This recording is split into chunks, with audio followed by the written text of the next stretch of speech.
In our readings today, just over the last couple of minutes, you may have perceived not only a shocking act of violence, but also an extraordinary moment of Jesus' exasperation with the people closest to him. We've just heard it read really expressively. How can you say that you don't know what's going on?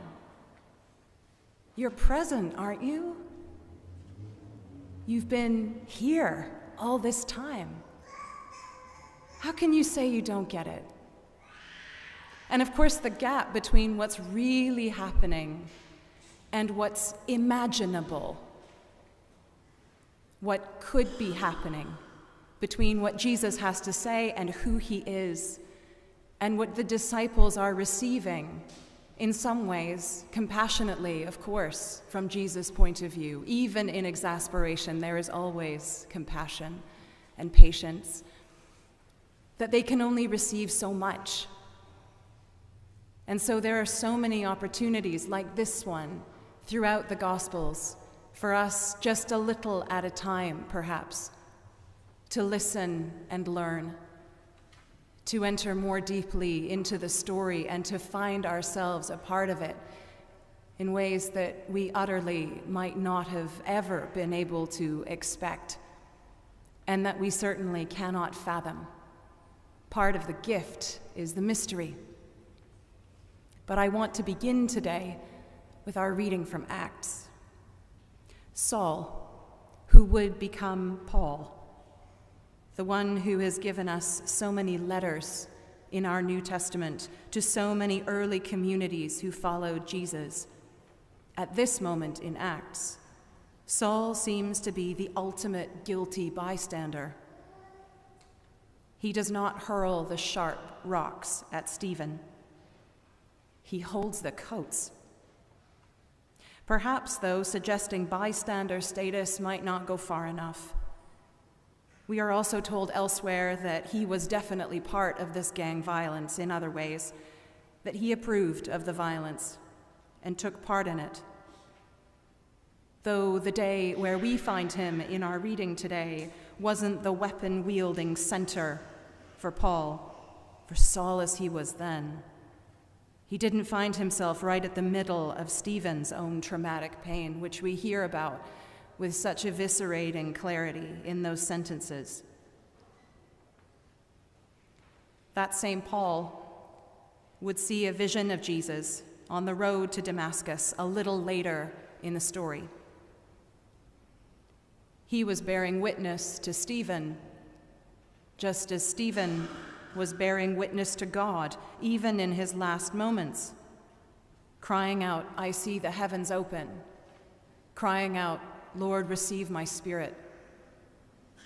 Just as we have heard in a strange and different way in the psalm that we sang just afterwards. There are always opportunities for making connections across all of our readings. Sometimes it can be challenging to absorb that as we sit up in the sanctuary or in the pews and have them wash over us. And so I encourage each of us today or through the week to look at them again, to start to see and to go more deeply into what those connections might be and what they might give you, each one its own gifts. So we see Stephen crying out and enduring horror, but even as he does so, he's speaking of glory. He is fixed on steadfast love when he dies. So how extraordinary, then, that the psalm we sang together just now describes God himself as a rock. In our first reading, rocks are weapons. In the psalm, God is the rock of steadfast love itself, a fortress to save me and you, our rock, our stronghold. It reminded me of that story from Exodus, where the Israelites, together with Moses, are desperate and starving, untrusting, and could not understand a way forward. Desperate and apparently trapped, they are more than worried they are overwhelmed. God invites Moses to strike a rock with his staff. Water gushes out, nourishing the people. It's physical and urgently needed. It is also a divine sign of ultimate nourishment from God.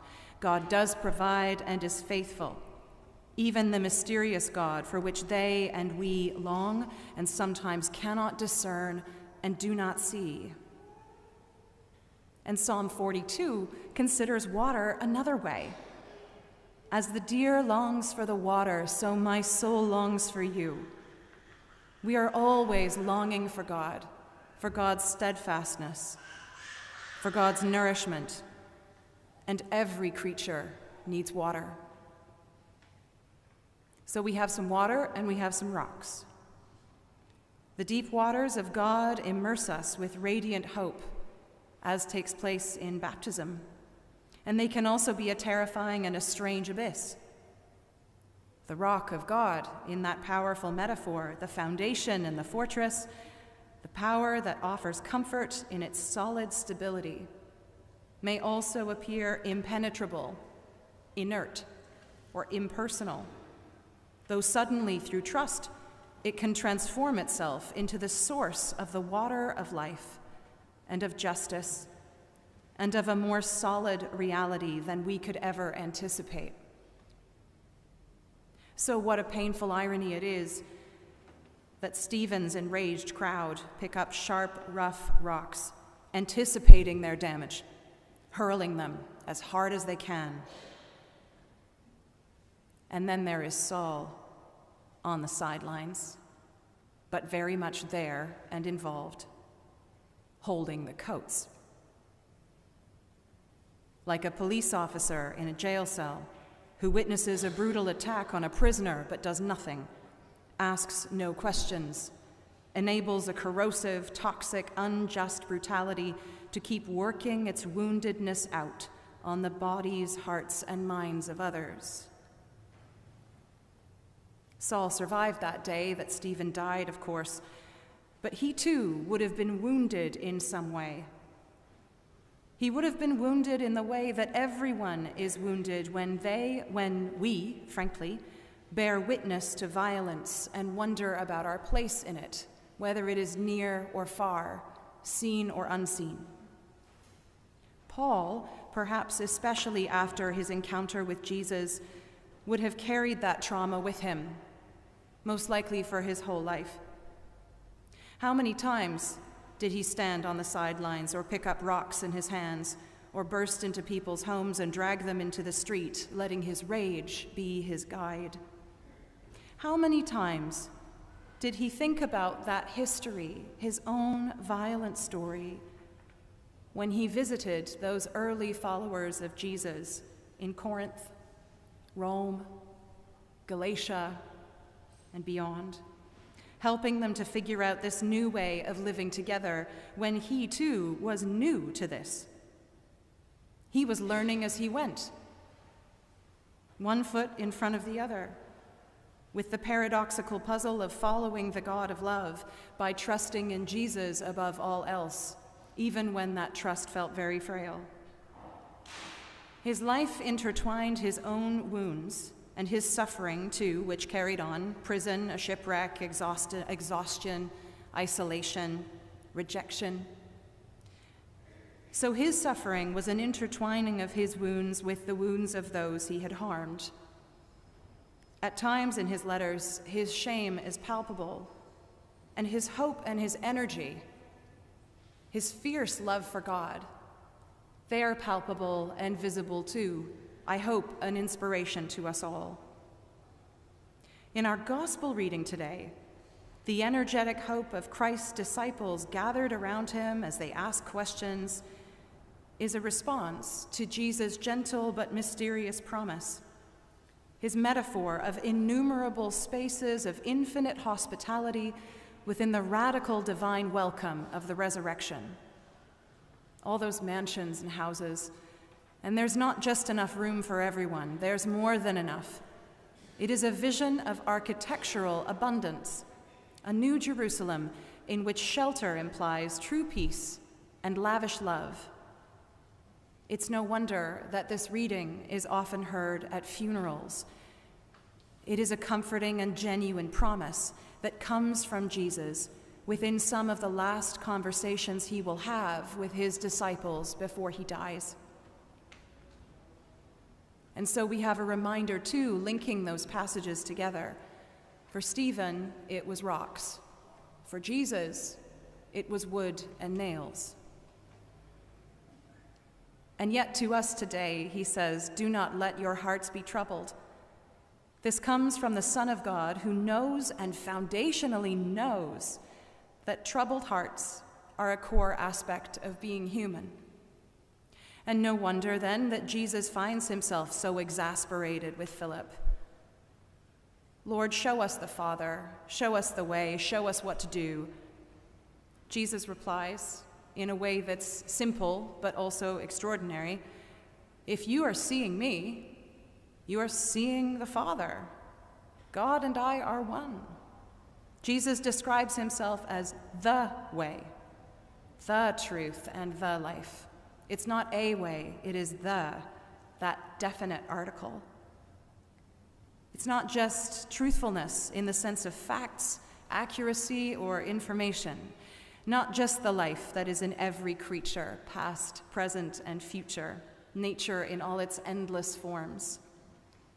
Jesus, together with his Father, who is our Father, describes himself as the source of truth, the essence of life, the fullness of the direction of all our travels. Travel has been a big part of this weekend in all kinds of ways. People across the world will have experienced the coronation diversely, to say the least. Some traveled to London across enormous distances to sit in Hyde Park or to stand in the rain, watching the liturgy unfold on huge screens. Some stayed home with the radio on vaguely in the background. Some were protesting. Some of those protesters were arrested, and while street parties and bunting characterize some people's weekends, others are in jail. Some, a special few, were in the Abbey itself. One of them was holding an 8-pound sword for hours. Many presented strange, sacred objects, objects that many of us might not see again for a long time. Some sang, some offered prayers, each in their own language, each in their different way. The meeting between the king and faith leaders right at the end was a powerful thing to see. I'd like to talk about the singing for a minute.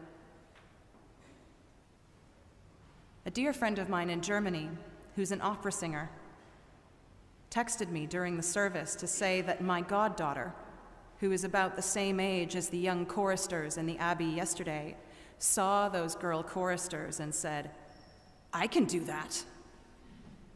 I hope she does.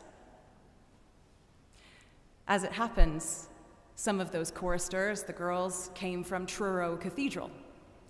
The acting dean of Truro, Simon Robinson, used to be a church warden here.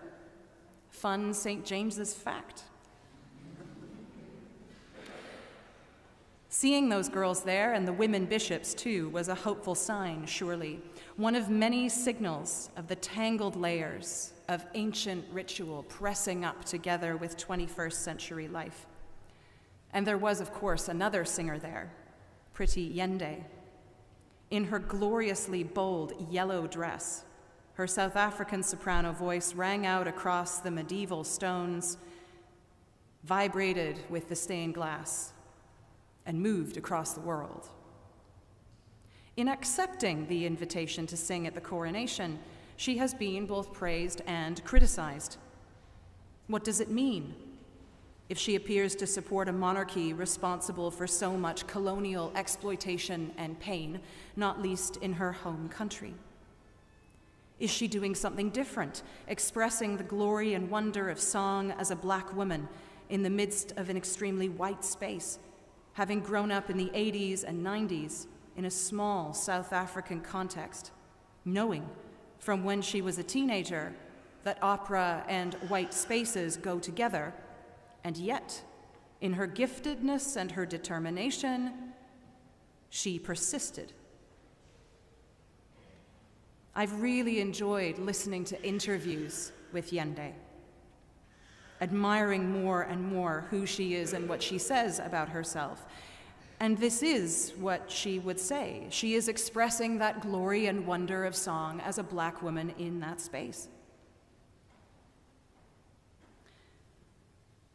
And so, together with her, so many today and every day are singing for freedom and for joy, as well as the pure love of music and the love of God. Her grandmother taught her South African hymns. Her solo career began in church when she was 5. At 16, she saw a British Airways advertisement on television with its classic opera duet soundtrack. Some of you will be hearing it now. And her vocation sparked into insightful action. Some told her to stick to the school choir and not bother to try to go beyond that.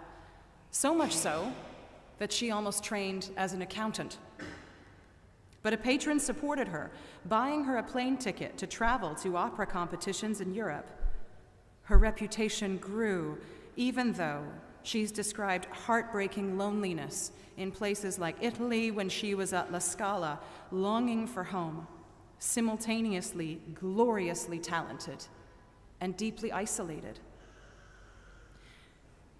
She also speaks of a shocking experience going through immigration in France, being hauled out of the queue and being questioned because they did not believe that she was or could be an opera singer because she is Black, African, beyond the imagination of the people at this European border.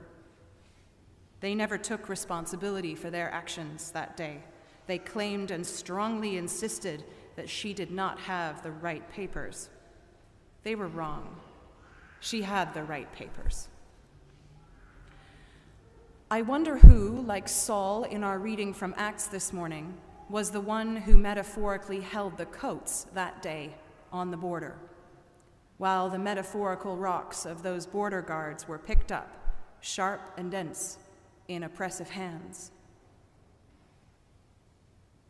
Amongst all this, I think we must assert that there is hope always, that there is always another way and another choice, that the voices of Priti Yende and so many others, with so much irrepressible joy and richness, ring out in Westminster Abbey, on stages, in churches, in the streets, in every heart. And that's because Jesus is the way, the truth, the life. Because, as the Black American queer priest Polly Murray put it, hope is a song in a weary throat. So bring us that living water, O Lord. Bring us peace in our community and our hearts, and at this altar today. Amen.